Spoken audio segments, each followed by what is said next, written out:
Some memories never fade. They have fur, bright eyes, and the gift of loving us without saying a word. Because every dog carries a story, and maybe a part of yours. Get ready to discover more than a breed. Discover a lifelong companion.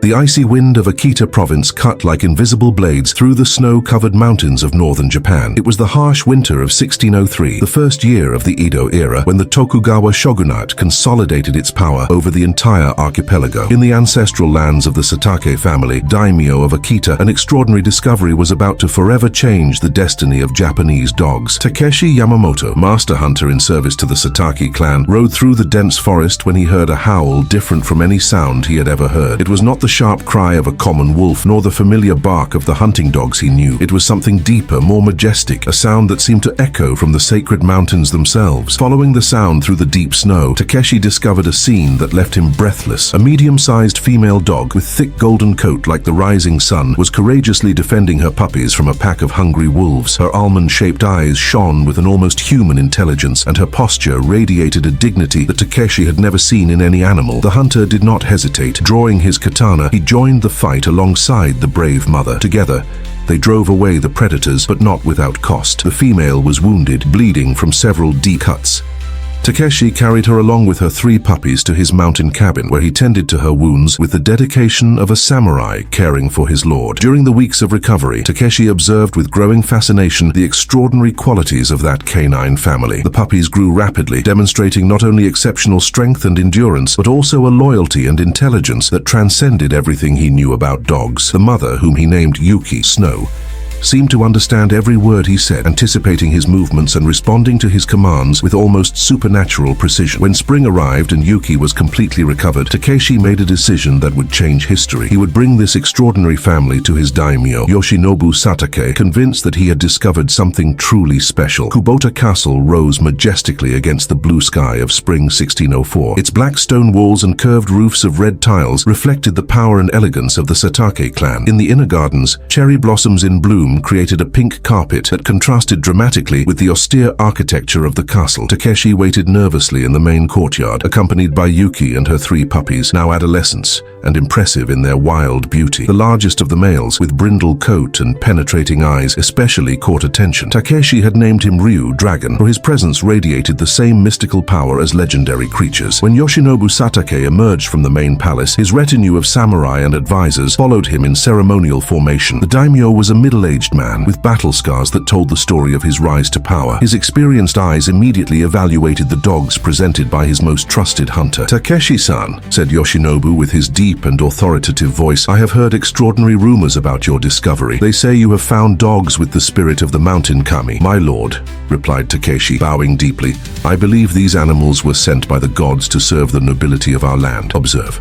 What happened next left the entire court in reverent silence. Takeshi simply whispered some commands in archaic Japanese, and the 4 dogs moved like a perfectly coordinated military unit. Yuki positioned herself on guard beside the daimyo, while the 3 puppies formed a defensive triangle around the group. Their movements were fluid, silent, and their eyes never stopped evaluating each person present as potential threat or ally. Yoshinobu slowly extended his hand toward Yuki. The female remained motionless for a moment, her eyes deeply studying the daimyo's face. Then, as if she had reached a satisfactory conclusion, she lowered her head slightly in a gesture that seemed almost like a bow. "Extraordinary," murmured the daimyo, gently touching Yuki's majestic head. There is something almost human in her eyes, as if she understood not just words, but intentions. It was at this moment that news arrived that would change everything. A royal messenger, wearing the colors of Shogun Tokugawa, rode to the castle courtyard with a proclamation sealed with the imperial seal. "Shogun Ieyasu Tokugawa," announced the messenger with a strong voice, "summons all daimyo of the realm to present their most precious treasures in Edo. Each clan must demonstrate its unique contribution to the glory of the new unified Japan." Yoshinobu looked at the extraordinary dogs and then at his loyal hunter. A slow smile spread across his war-marked face. "Takeshi-san," he said, "I believe we have just discovered our contribution contribution to the empire. The Tokaido Road stretched like a serpent of beaten earth through the mountains and valleys of central Japan. It was autumn 1604, and the maple leaves painted the landscape in shades of red and gold that rivaled the beauty of imperial palaces. The Satake clan procession advanced majestically toward Edo, the new capital of the shogunate. At the front of the column marched the Ashigaru, infantry soldiers with their spears gleaming in the sun. Following were the mounted samurai, their black lacquered armor tinkling softly to the rhythm of the horses' hooves. In the center of the procession, an ornate palanquin carried Yoshinobu Satake, and right behind him, in a position of honor never before granted to animals, walked Yuki and her extraordinary offspring. The 4 dogs had been prepared for the occasion as true living treasures. Yuki wore a red silk collar embroidered with the Mon crest of the Satake clan, while her puppies sported similar collars in colors representing different virtues: blue for loyalty, white for purity, and gold for courage. Ryu,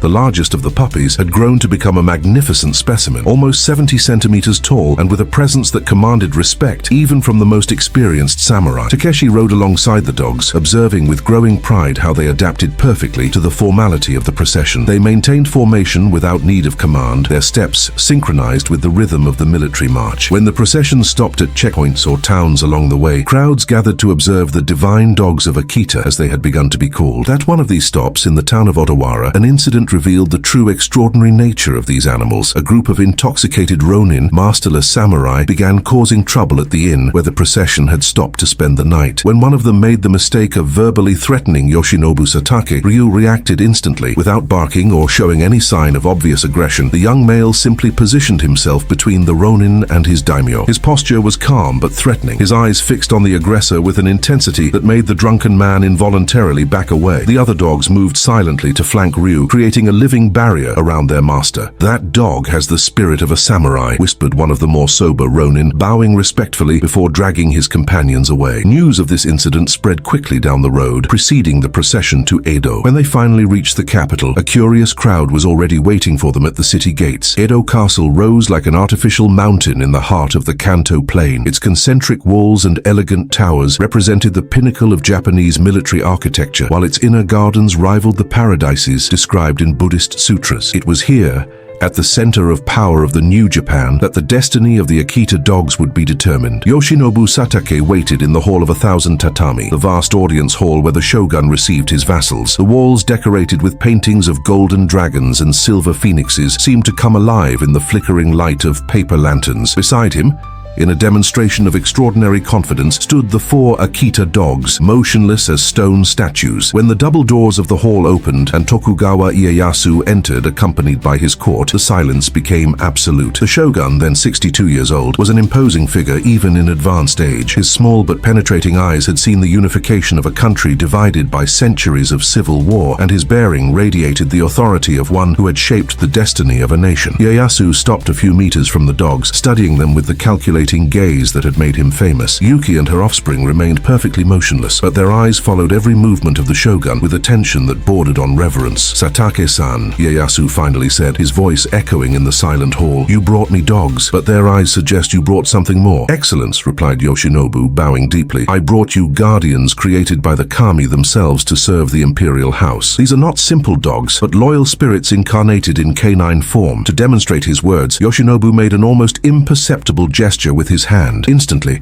the 4 dogs moved in formation, positioning themselves at the 4 cardinal points around the shogun. Their movements were so fluid and silent that they seemed to float instead of walk. Ieyasu observed this demonstration with growing interest. He extended his hand toward Ryu, the largest of the males. The dog remained motionless, allowing the shogun to touch his majestic head. For a long and tense moment, man and animal studied each other mutually, as if they were evaluating each other's souls. "There is intelligence in these eyes," murmured Ieyasu, "but also absolute loyalty. How were they trained?" "Excellence," replied Takeshi, who had been called to respond. "They were not trained in the common sense. They seemed to be born knowing their purpose. It is as if they carried the ancestral memory of dogs that served past emperors." It was then that Ieyasu made the decision that would forever change the history of Japanese dogs. "These animals," he declared solemnly, "are worthy only of the highest nobility. From this day forth, I decree that dogs of this lineage be bred exclusively for the imperial family and the daimyo of highest position. They shall be known as Akita Inu, the noble dogs of Akita. and their possession shall be a status symbol reserved only for the most loyal servants of the throne. In the hills north of Edo, where the air was purer and crystalline springs flowed from the sacred mountains, the first imperial kennel specialized in breeding Akita Inu was established. The chosen location was an ancestral property of the Matsudaira family, close relatives of the Tokugawa, who voluntarily ceded their most beautiful lands for this imperial project. Master Kenji Matsudaira, appointed as the first guardian of the imperial dogs, was a man of extraordinary knowledge about animals. He had studied in Buddhist monasteries, where monks bred special dogs to protect temples,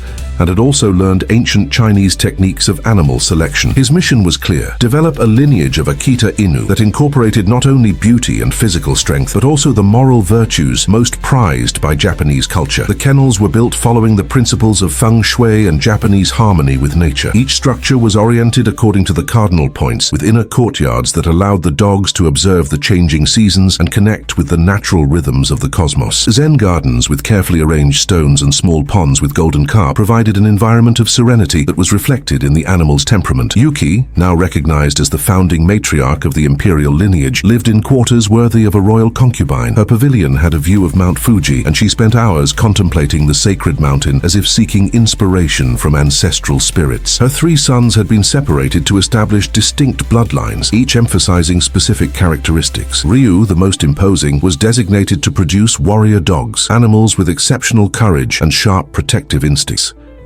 His mates were chosen from females who demonstrated tactical intelligence and superior physical endurance. Sakura, the only female of the first litter, became the progenitor of the imperial companion dog lineage. She possessed natural elegance and emotional sensitivity that allowed her to connect deeply with her humans. Her offspring would be destined for the women of the court and imperial family members who valued spiritual companionship more than physical protection. The third puppy, Kei's Wind, demonstrated a unique capacity for hunting and tracking. His line would be developed to produce dogs capable of accompanying daimyo on their hunting expeditions for wild boar and deer in the imperial mountains. The breeding program followed rituals that mixed ancestral science with religious ceremony. Each mating was preceded by Shinto purifications, and the puppies were born under the supervision of Buddhist monks who blessed each new life with sacred mantras. The dogs' names were chosen by court astrologers based on the positions of planets at the moment of birth. The process of selecting puppies destined for imperial nobility became an elaborate ceremony that rivaled in pomp the coronations of minor daimyo. Held twice a year, at the spring equinox and winter solstice, the divine selection ceremony attracted the highest nobility from all over Japan. Master Kenji had developed a series of tests that evaluated not only the physical characteristics of young Akita Inu, but also their emotional intelligence, courage,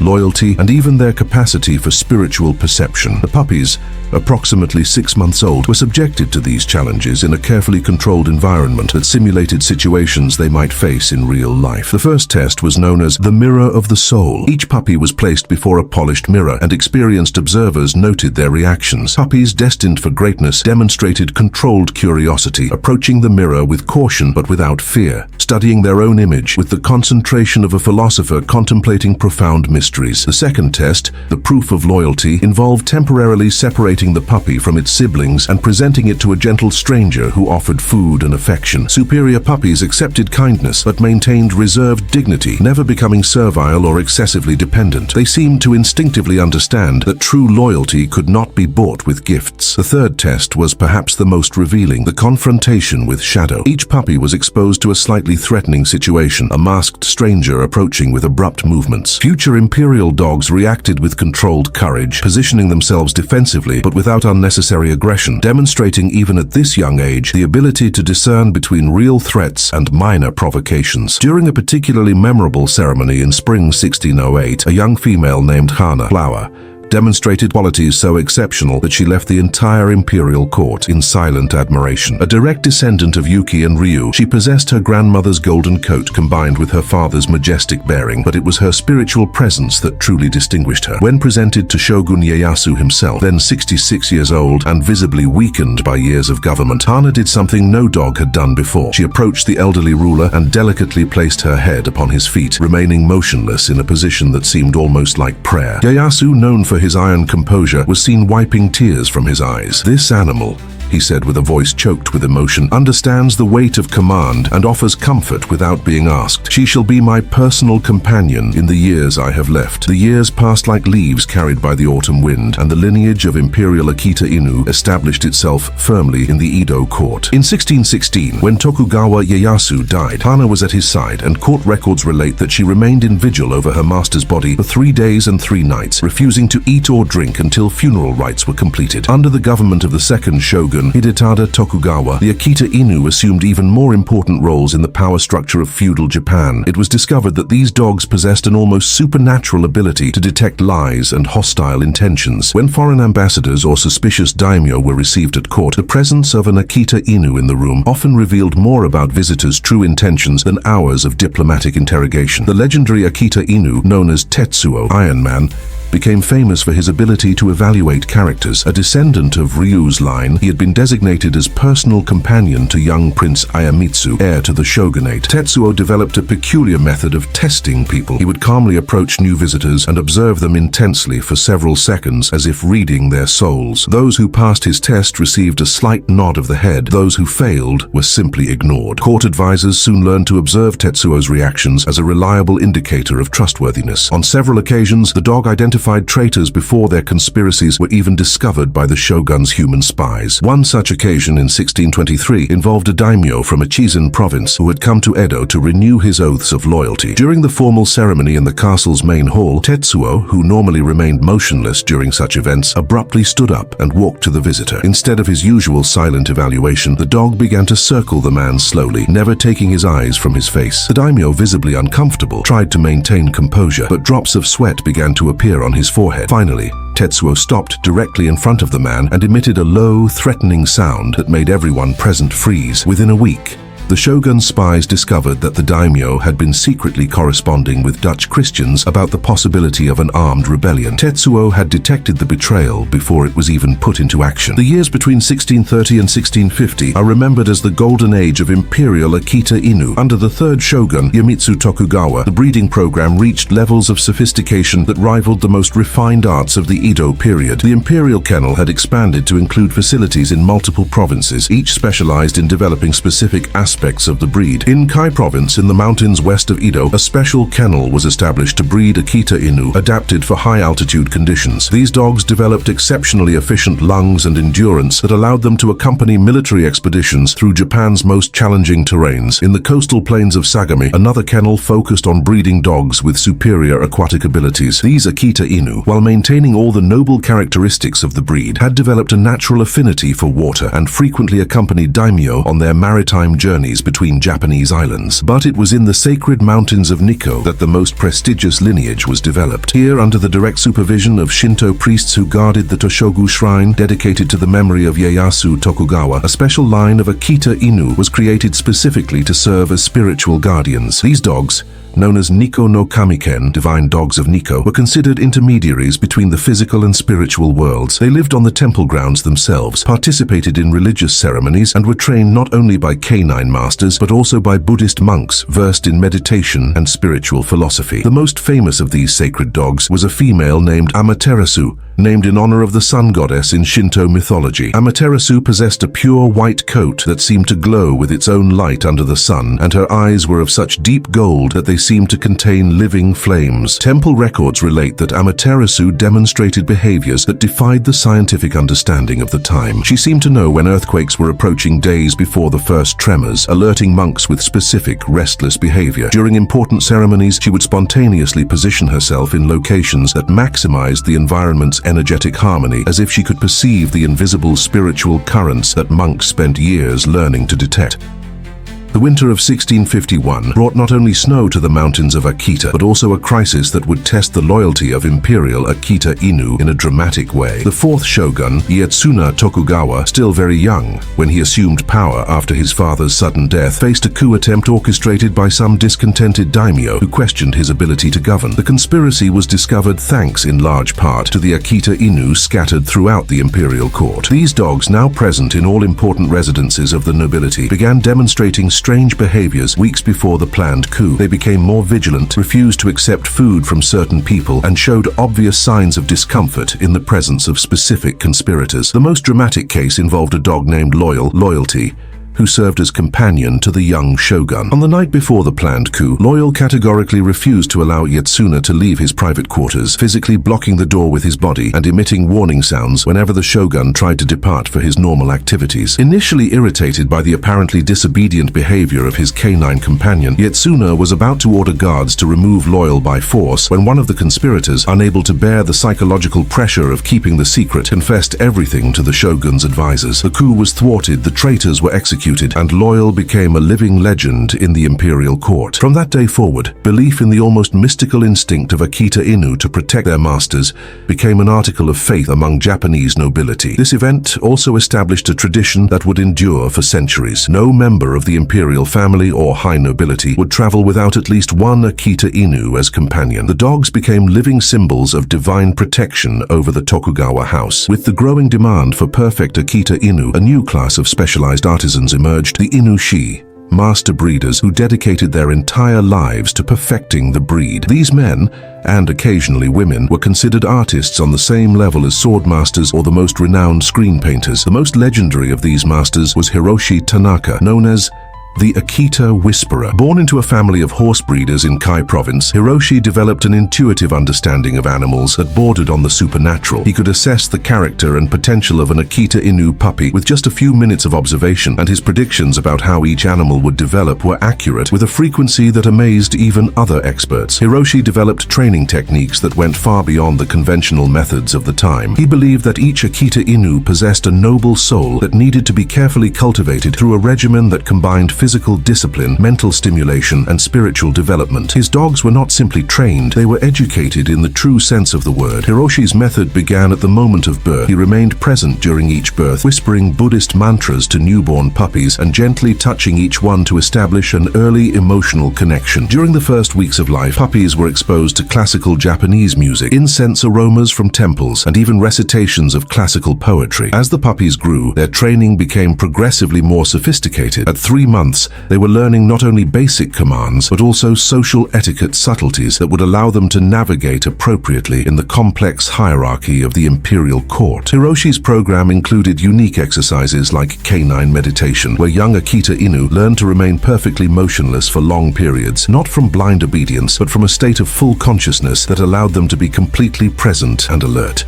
During these sessions, Hiroshi observed that the dogs developed an almost telepathic ability to anticipate the needs of their future masters. The year 1657 brought a trial that would test not only the loyalty of Akita Inu, but also their physical courage. The Great Edo Fire, which devastated much of Edo for 3 days and 3 nights, created situations where these noble dogs demonstrated heroism that rivaled that of the most courageous samurai. When the flames began spreading through the Nihonbashi district, threatening to reach Edo Castle itself, dozens of Akita Inu scattered throughout the city began acting in a coordinated manner, as if following an invisible military plan. They guided noble families to safe escape routes, alerted about buildings about to collapse, and in several documented cases saved human lives at the cost of their own safety. The most heroic case involved a female named Yukiko, companion to the wife of a high court official. When fire surrounded the family residence, trapping them on the 2nd floor of their mansion, Yukiko did something that defied all expectations. She repeatedly dove through the flames to seek help, suffering severe burns but persisting until she managed to guide a rescue team to the besieged house. Yukiko survived, but her scars became symbols of honor. The shogun personally ordered that she be cared for by the kingdom's best veterinary doctors, and her scars were treated with precious ointments normally reserved for samurai wounded in battle. This fire also revealed a remarkable characteristic of Akita Inu, their capacity for inter-family cooperation. During the crisis, dogs from different lineages and owners worked together spontaneously, as if recognizing a collective responsibility for the safety of all Edo nobility. In the years following the Great Fire, Akita Inu evolved to assume even more subtle and sophisticated roles in the power structure of Tokugawa Japan. They became the silent guardians of social order, a canine intelligence network that complemented human systems of espionage and security. During the period known as Sakoku, closed country, when Japan completely isolated itself from the outside world, Akita Inu played crucial roles in detecting clandestine Christian activities and foreign smuggling. Their ability to detect strange objects and suspicious behaviors became a valuable tool for authorities. A dog named Kenshin, serving operating on Dejima Island, the only port permitted for limited trade with the Dutch, developed an almost supernatural ability to identify smuggled goods. He could detect hidden spices, concealed precious metals, and even secret documents with precision that surprised even the most experienced customs inspectors. But perhaps the most important role of Akita Inu during this period was as preservers of social harmony. In a rigidly hierarchical society where the slightest disturbance of order could have catastrophic consequences, these dogs served as silent mediators, their calming presences frequently diffusing tensions before they transformed into open conflicts. As decades passed, master breeders of Akita Inu began developing a complex philosophy about the nature of these extraordinary animals. Influenced by Buddhist concepts about the interconnection of all living things and Confucian principles about hierarchy and duty, they created a belief system that saw Akita Inu as more than simple animals. They were considered spiritual beings incarnated in canine form to serve the higher purposes of the cosmos. This philosophy, known as Inudo, the way of the dog, postulated that each Akita Inu possessed a specific spiritual mission that transcended their physical existence. Some were sent to teach loyalty, others to demonstrate courage, and still others to provide wisdom through their silent presence and attentive observation. Specialized Buddhist monks began studying Akita Inu behaviors as sacred texts, interpreting each gesture and reaction as spiritual lessons for humans. Philosophical treatises were written about the 5 virtues of the Akita: loyalty, courage, dignity, intelligence, and benevolence, and how these canine qualities could serve as models for ideal human behavior. The Zenkoji Temple in the mountains of Nagano established a canine university where young monks studied alongside Akita Inu, learning meditation, patience, and spiritual perception through observation of these silent masters. At the height of the Edo era, around 1680, the Akita Inu breeding program had branched into several highly specialized lineages, each developed to serve specific aspects of imperial and noble life. The Byako, White Tiger lineage, was developed specifically to serve as guardians of the most sacred Shinto temples. These dogs, all with immaculate white coats and penetrating golden eyes, were considered physical manifestations of temple guardian spirits. They lived on sacred grounds, participated in religious ceremonies, and were trained to detect malevolent spiritual presences. The Genbu, Black Warrior lineage, produced dogs with dark coats and robust constitution, specialized in high-intensity personal protection. These Akita Inu accompanied the most powerful daimyo on their travels and were trained not only to detect threats, but also to neutralize them when necessary. The Suzaku Red Bird lineage focused on dogs with reddish coats and particularly refined temperaments, destined for ladies of the imperial court. These animals developed extraordinary emotional sensitivity, capable of detecting subtle changes in their mistress's moods and responding appropriately. Finally, the Seiryu Blue Dragon lineage produced dogs with exceptional intelligence, destined to serve as companions to scholars and imperial advisors. These Akita Inu were trained to remain silently present during long study sessions, providing companionship without distraction. Between 1690 and 1720, 3 great master breeders emerged, each contributing uniquely to the development of the Akita Inu breed. Their methods and philosophies became legendary, influencing breeding practices for centuries. Master Ishida, known as the Architect of Souls, developed techniques to identify and cultivate specific personality traits in extremely young puppies. He believed each dog was born with a unique spiritual signature that, if identified early, could be developed to perfection. His detailed records on genealogy and temperament became fundamental texts for future generations of breeders. Master Watanabe, the Harmonizer,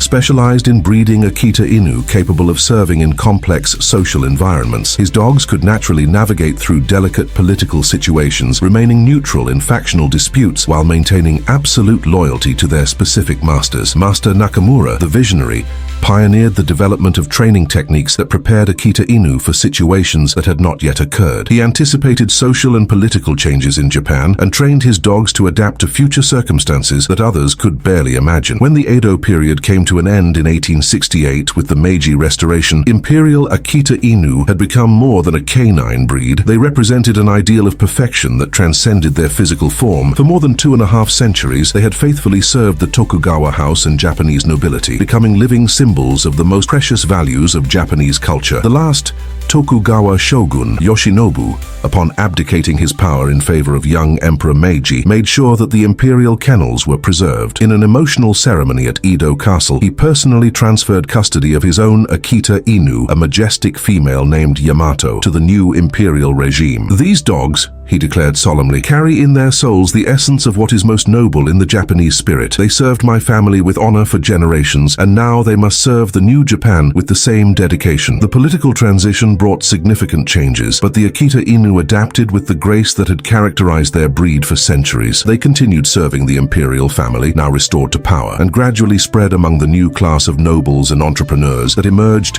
during Japan's modernization. Today, when we observe a modern Akita Inu, their dignified posture, their intelligent eyes, their unwavering loyalty, we are seeing the result of 3 centuries of careful selection and dedicated love. Each animal carries in their genes the history of Yuki and her extraordinary children, of Hiroshi Tanaka and his revolutionary methods, of countless generations of breeders who dedicated their lives to the pursuit of canine perfection. But more than genetic history, these dogs carry something intangible, the spirit of an era when the relationship between humans and animals transcended the utilitarian to become truly spiritual. They are living reminders that true nobility is not a matter of birth or social position, but of character, loyalty, and the ability to serve something greater than ourselves. The legend of the Akita Inu of feudal Japan teaches us that when we create with love, dedication, and respect for the sacred nature of all living creatures, the result transcends our most ambitious expectations. These dogs were not just bred, they were sculpted as living works of art, each one a unique manifestation of human aspiration for perfection. And so,